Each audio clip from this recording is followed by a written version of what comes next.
जैसे you said initially also that, और ये हर जगह कहा जाता है that a man also has a feminine energy या feminine side. A man is always a combination of masculinity and femininity. Percentages can vary for sure, but कई लोग ऐसे होते हैं जिनमें आप देखोगे, being a man, being a guy, but still उनकी ना वो फेमिनिन साइड थोड़ी ज़्यादा एक्टिव होती है. They are more emotional, they are more soft, very soft spoken, और उनकी वो फेमिनिन साइड थोड़ी सी ज़्यादा वो होती है. अक्सर those man are not considered strong, they are considered very weak, बहुत ही ऐसे माना जाता है सोसाइटी की तरफ से. क्या इसमें उस मैन की कोई गलती है, या ये नेचुरल एक प्रोसेस है, या उसको खुद को बदल लेना चाहिए, या उसको चेरिश करना चाहिए जो वो खुद है? What that guy should do? There is no problem in being a little more feminine or getting in touch with your feelings as long as it is not interfering with your goals. Okay. If you are being passive, if you are being feminine, if you are feeling कि इस वजह से आप में उतना confidence नहीं है, आप फीमेल्स को अप्रोच नहीं कर पा रहे हो, अपने जो गोल्स हैं उनको अटैक नहीं कर पा रहे हो, then that's a problem. Otherwise, who cares if you are a little more in touch with your feminine side? अगर आप अपनी फीलिंग्स को अंडरस्टैंड कर रहे हो, that's good. वो पैथोलॉजिकल तभी बन जाता है जब वो आपको इनएक्टिव बना रहा है, जब वो आपके हाथ पैर रोक रहा है. और ये तब आता है जब पेरेंटिंग काफ़ी यूजुअली स्ट्रिक्ट होती है, तब आता है ये कि पेरेंट्स की आपने इतनी सुनी तो एक पॉइंट के बाद आप नम बन गए, यू बिकेम पैसिव, और आप सेल्फ स्टार्ट नहीं कर सकते हो फिर.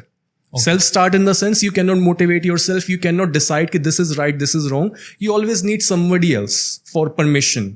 कोई मेरे को गाइड कर दे, कोई मेरे को बता दे, कोई मेरे को अप्रूव कर दे, तो मैं ये काम कर सकता हूँ, अदरवाइज मैं ये काम नहीं करूंगा. मेरे पास ज़्यादातर जो क्लाइंट्स आते हैं उनकी यही प्रॉब्लम होती है, they are not self starters. They cannot start themselves because parents बहुत ज़्यादा स्ट्रिक्ट थे या फिर पेरेंट एब्सेंट था.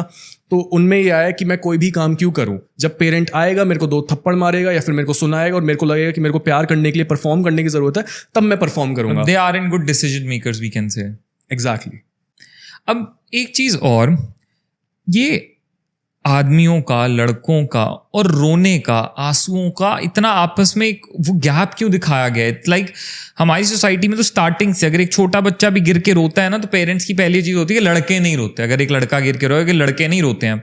फिर वो धीरे धीरे बड़ा होता जाता है, अगर वो अपने स्कूल डेज में, कॉलेज डेज में कोई चीज़ उसको हर्ट कर जाए, वो रो दे, तो उसका मजाक बनाया जाता है कि लड़कियों की तरह रो रहा है, लड़कियों की तरह रो रहा है. जब उसकी शादी हो जाती है तब भी उसकी आंखों में आंसू नहीं आ सकते, वरना उसको ऐसा लगेगा कि यार मेरी वाइफ मेरे बारे में क्या सोचेगी, क्या तो ये रोने लग गया.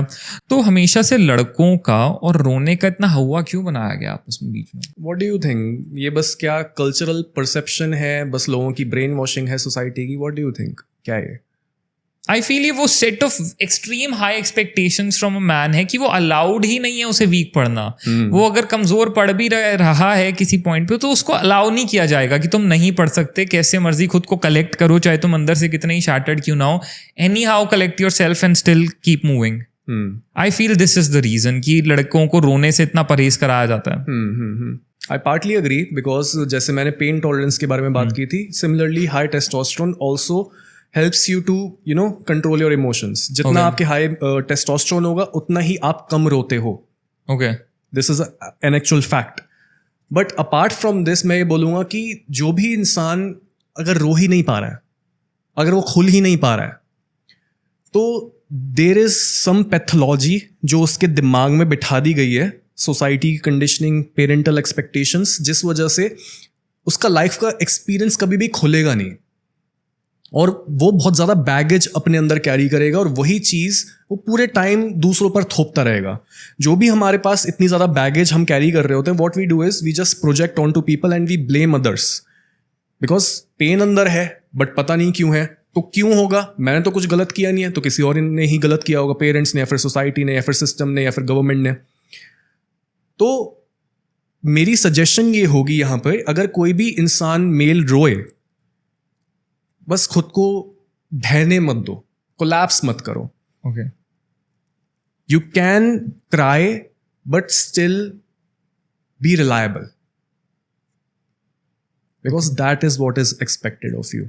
You can break down, चिल्ला के आप रो सकते हो, there is no problem, but still when others see you, of course ये एक और expectation मैं आपके ऊपर set कर रहा हूँ, but this is my experience, मैं अपना बता रहा हूँ, do whatever you like.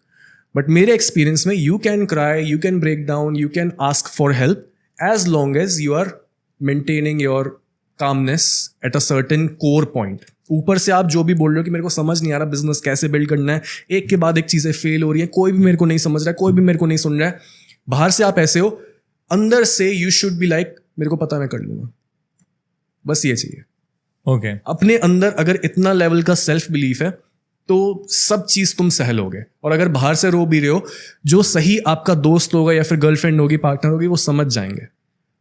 Got that.